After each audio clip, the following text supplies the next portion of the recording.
اے نوجوانوں، یہ زندگی کب گزر جائے، حضرت ملک الموت کب آ جائے پتہ نہیں، کل ہی کو ہمارے نام کا کفن مارکیٹ میں آ جائے، کوئی پتہ نہیں، کل ہی کو ہماری پرچی حضرت اسرائیل کے ہاتھوں میں دے دی جائے کہ 15 دن کے بعد، 1 مہینے کے بعد، 2 مہینے کے بعد اس بندے کی روح کو قبض کر لینا۔ ہم جا رہے ہوں نواب گنج، موٹر سائیکل پر سوار ہو کر، گھر میں بچے ہمارا کر رہے ہوں انتظار کہ اب آتے ہوں گے، بھائی کہتا ہوگا بھائی آتے ہوں گے، لیکن انہیں کیا پتا کہ تمہاری پرچی تو اس رات کٹ چکی ہے، حضرت ملک الموت راستے میں کھڑے ہوئے ہیں، تمہاری بائک ٹکرا جاتی ہے، تمہاری کار ٹکرا جاتی ہے، لوگ کہہ جائیں گے کہ فلاں تیز چلا رہا تھا، فلاں اس سے ٹکرا گیا، فلاں اس سے ٹکرا گیا، کوئی کچھ کہے گا، لیکن اللہ اکبر، حضرت ملک الموت کو جو ذمہ داری کل کی رات میں دی جائے گی، حضرت ملک الموت کو جو ذمہ داری کل کی رات میں دی جائے گی، حضرت ملک الموت اس ذمہ داری کو بحسن خوبی نبھا جائیں گے۔ تو ایسا نہ ہو کہ ہم شراب پی رہے ہیں اور ادھر کفن ہمارا مارکیٹ میں ہے، ہم جوا کھیل رہے ہو اور حضرت ملک الموت ہمیں گھور گھور کے دیکھ رہے ہو، ہم اللہ کے ہم جو ہے قرآن سے دور ہو، ماں باپ کی نافرمانیاں کر رہے ہو اور حضرت ملک الموت ہماری روح قبض کرنے کے لیے آ رہے ہو۔ اے لوگو، حضرت ملک الموت آئے تو اس عالم میں آئے کہ ہم نمازوں کو جا رہے ہو، حضرت ملک الموت آ رہے ہو، ہم قرآن کی تلاوت کر رہے ہو، حضرت ملک الموت آ رہے ہو، ہماری زبان پر اللہ کی ضربیں ہو، حضرت ملک الموت آ رہے ہو۔ اس حال میں اگر موت آ گئی تو ہم دنیا میں بھی کامیاب ہے، ہمارا رسول بھی ہم سے راضی ہے، خدا بھی ہم سے راضی ہے۔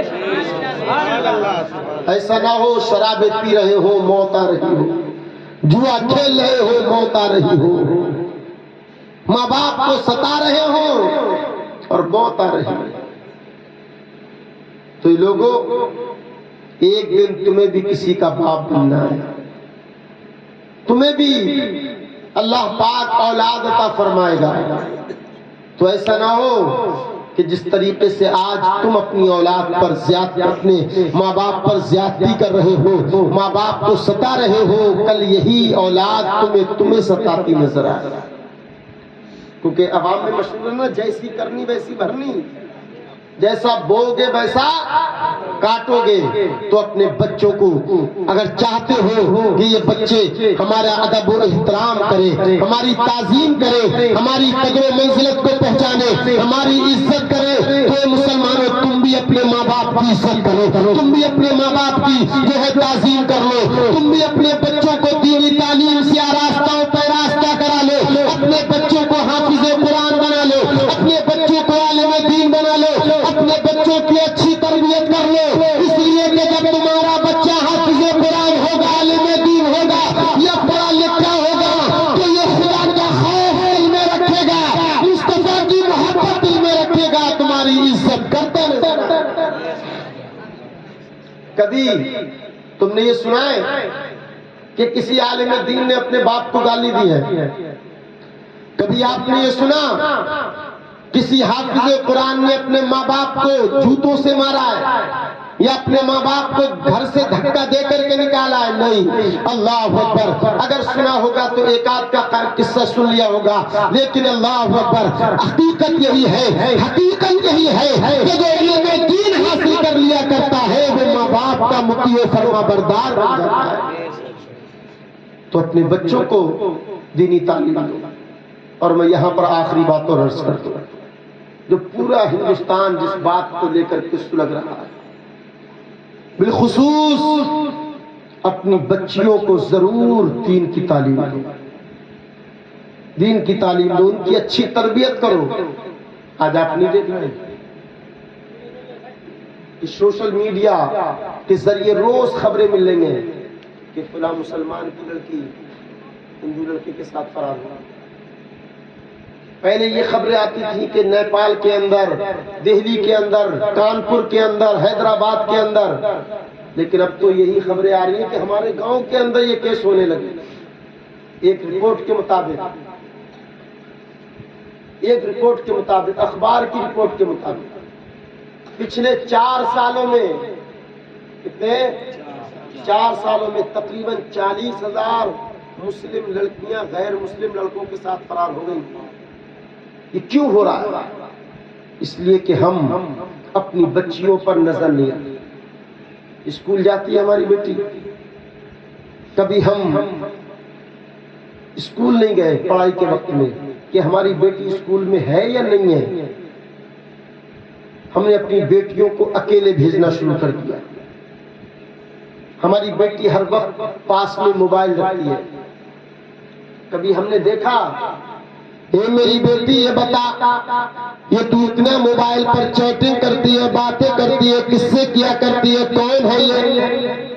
تیرا اتنا کوئی کاروبار نہیں، کوئی دھندا نہیں، کوئی تیرا بزنس نہیں، لیکن تو ہر وقت موبائل پر لگی رہتی ہے۔ اس کی وجہ کیا ہے؟ اے لوگوں، تم اپنی بیٹیوں پر نظر رکھو، اپنی بیٹیوں کو اپنے کنٹرول میں رکھو۔ ان کے پاس میں اگر موبائل ہے تو اس موبائل کو وقتاً فوقتاً کبھی کبھی چیک کرتے رہا کرو، کبھی کبھی اس کو دیکھتے رہا کرو کہ تمہاری بیٹیاں کہاں جاتی ہیں، اس پر نظر رکھو۔ اگر آج تم نے حالات کو اپنے ہاتھوں میں نہیں لیا، اگر اس کو کنٹرول نہیں کیا، تو آج جو تم واقعات ادھر ادھر کے سن رہے ہو تمہارے گھروں میں سننے کو مل جائیں گے۔ کتنی ذلت کی بات ہے نہیں بولو کہ ہماری بیٹیاں اغیار کے ساتھ جا رہی ہیں۔ لوگوں، ماحول کیسا ہوتا جا رہا ہے؟ اپنی بچیوں پر نظر رکھو، اپنی بچیوں کو کنٹرول میں لو۔ یہ نوجوان جو ہمارے نوجوان ہیں، یہ نظر رکھا کریں کہ ہماری بہن بیٹیاں کہاں جاتی ہیں، کس سے ملا کرتی ہیں، تاکہ ہمارا معاشرہ بہتر ہو جائے۔ اور سب سے بہترین کنٹرول اس بات کا یہ ہے کہ ہم شادیوں کو آسان کر دیں۔ شادیوں کو یہ دلدان دہیز جو ڈیمانڈیں کی جا رہی ہیں، جو جہیز مانگا جا رہا ہے، اس پر کنٹرول کر لیا جائے، شادیوں کو آسان بنا دیا جائے، تو انشاءاللہ ہمارا ایمان کہتا ہے ہماری بیٹیوں کے گھر ہو جائیں گے، غریب ماں باپ کو چین و سکون کی نیند آنے لگ جائے گی۔ تو شادیاں آسان کرو۔